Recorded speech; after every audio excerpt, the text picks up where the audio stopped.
Hey guys, welcome back to today's video. Today I got some of the popular mods, also some that I think will become popular, and then I also have some that you guys kind of just overlooked and I'm kind of sad about. So if you end up enjoying maybe 1 or 2 minutes of this video, make sure you hit that like button down below. And if you're feeling generous, you could maybe subscribe to the channel because it is kind of free and you can always get your refund later down the line.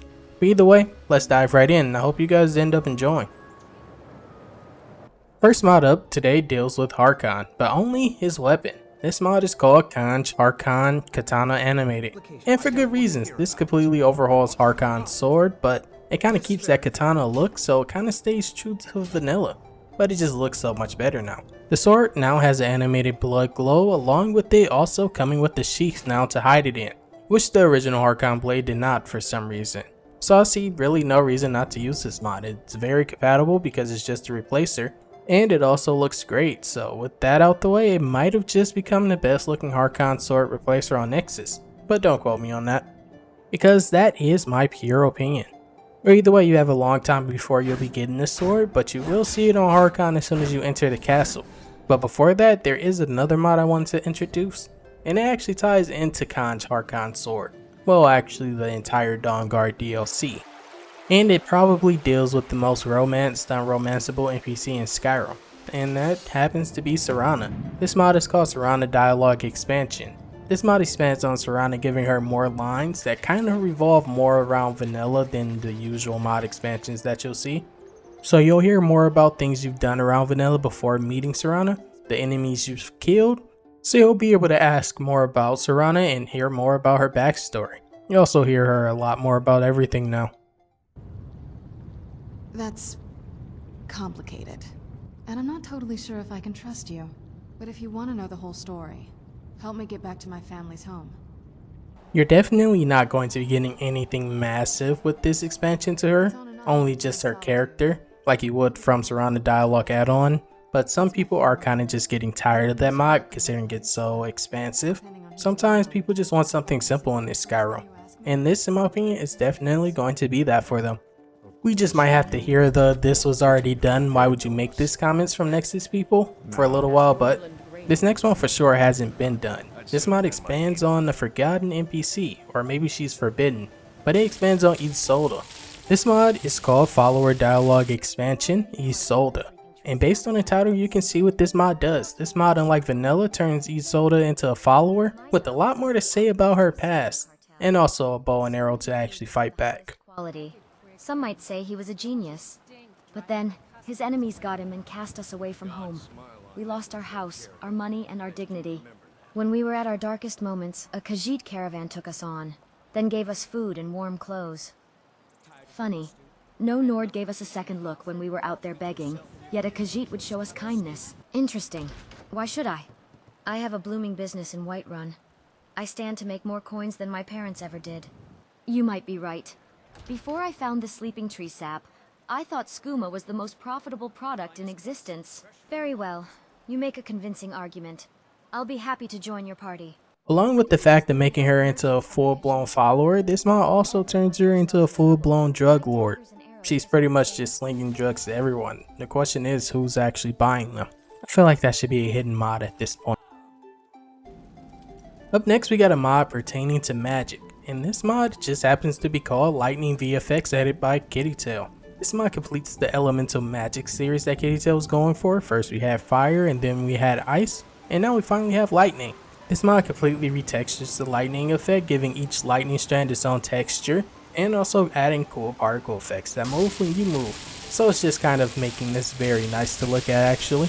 I usually say definitely nothing too fancy, but this time this is definitely fancy looking, especially looking at the cool particle effects that finally got introduced to this element, because if any element was going to have it besides maybe fire, it would definitely be lightning, even though ice is the only one left. Up next is a new mod kind of taking a trend in 2024. This mod is called Functional Ships. This mod makes ships and docks actually have a chance of setting sail. The only downside to this mod based on posts is that this completely retextures and remixes your boat, so if you don't have matching textures, that won't change. But the way that this mod works is that when you enter and exit a major city, or when you just enter it, the boats With the sails will either have their sails up or down, which is basically an indicator that they're about to leave. And the chance at the base settings is 1% chance, which isn't very high, but you can lower that to 0.5%, or you can raise it all the way up to a maximum of 2% without actually editing it in Xedit. So I went ahead and raised it to 50% because that's the advised lowest before your game completely breaks. But with 50% I was able to sail with this, and it's a pretty simple boat honestly. Up next is a new armor mod called Sentinel Knight armor. I usually don't showcase armors, but this one is definitely one I had to mention. This adds a new heavy armor to the game that is very easy to equip. There isn't 2,000 items to confuse you, and you don't even have to build your body before joining game. But this mod also comes with a sword just to complete the set. It's a massive one-handed sword. I kinda expected it to be a two-handed with how big it is, but we get what we get. This armor, besides also being highly detailed, also comes with multiple color variants of it. The only thing that might turn people away from this and its variants is the fact that there's no physics on this. I mean, there isn't really much to move, but there's definitely going to be a patch made for it 9 times out of 10 before this video even comes out. So people who downloaded this mod before they saw this video, you don't have to worry at all, which is great about Skyrim modders, by the way. And now moving on to a simple immersive mod that I think you probably should be getting. This mod is called Giant Crab Shells. This mod adds giant dead and giant crab shells across the north border shores, where the ice is. And this definitely kind of makes sense to me. I might be wrong about the lore, but if there is a giant mud crab, who's to say there weren't many more a long time ago? And I think this mod demonstrates that perfectly. But I'm sure someone will point out how that's maybe impossible, but sure, let me know about it. I'm always welcome to learn more about lore, especially considering we're heading into Elder Scrolls 6 territory soon. But up next we have a mod overhauling the attacking for wolves of Skyrim. This mod is called DNFA, Wolves Combat Behavior. No idea what the DNFA means unless it means what I think it means. But this mod allows for wolves to combo their attacks like humanoid NPCs with the Scar mod, unless you prefer vanilla wolves that pretty much just bark at you and take half your health. I definitely don't see why you would, considering you can have this cool mod. This mod pretty much changes up wolves' entire AI. They will now combo attack in succession if you stand still, and also start to think about getting out the way when you're spam attacking them by actually dodging. Wolves in Skyrim were already very annoying to fight just because they are everywhere and just incredibly boring. So I think this mod transforming them into more of a nightmare to fight against, making each encounter unique, was probably the best idea for them. I really do hope we see more creatures get transformed like this, but probably not anytime soon. But I mean, we did get a lot of dragon animations recently, so maybe that will be next. Who knows? Up next, I probably should have put this at the lightning VFX, but we have the mod TESO animations, Sorcerer for movement and casting animations. Disclaimer, this is not compatible with most magic casting anything, so disable those, but this mod completely overhauls sorcery animations, well basically all mage animations, and this might be my go-to from now on. It gives them a more mystical feel, and I can honestly say this is one of the things that Elder Scrolls Online did right. Even though I hate the idea of an online Skyrim, if these animations came from that, then it can't be underestimated. With this mod, you'll have new attacking animations, and is actually based on the type of magic used and also the level of it, from adept up to master. So you'll notice a lot of differences. Along with the fact that the movement animations like the ideal have changed, they are pretty much just super smooth now. Most magic casting animations that you get from Nexus are just instantly teleport your hand to perform the animations.